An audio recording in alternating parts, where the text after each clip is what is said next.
Micro, micro. Oui, oui.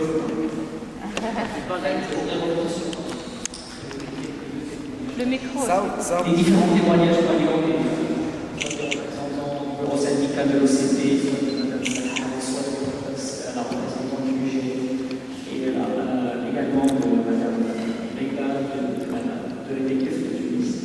Nous allons revenir aux droits sociaux au Maroc et dire que si le Maroc, dans les articles de journaux de la presse française, en dit comme étant un pays moderne, un pays démocratique, un pays qui travaille, on voit beaucoup de grands chantiers, également, on voit beaucoup des grands chantiers, les grands Tangémède, etc.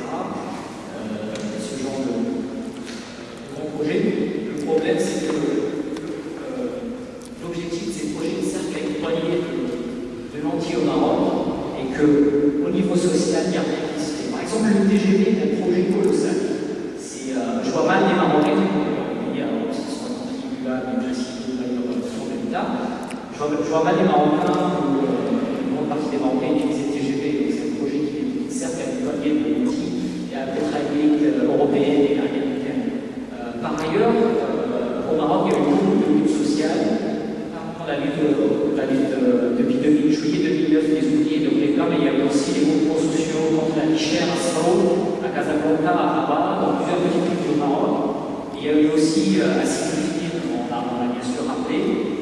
Et également, ça il faut rappeler aussi, le mouvement des 100 logements à Casablanca, c'est un mouvement qui a été lancé vers janvier, parce que dans la ville, la capitale économique du Maroc, Casablanca, c'est aussi la capitale qui est le plus de logement insalubre, puisqu'il y a aussi la mafia immobilière à Casablanca, ils voulaient déloger une grande partie des personnes qui habitaient dans le logement insalubre pour réaliser leur projet, sauf que ces personnes-là, ils sont manifestés, ils ont fait beaucoup de sittings, même interdits, ils ont parfois été matraqués, ils sont composés pour une grande majorité de femmes, malheureusement, pas les communautés. Et ce qu'ils ont pu avoir, c'est un réunion avec le conseil de la ville de Casablanca, l'expulsion a été stoppée, ils ont eu la promesse écrite que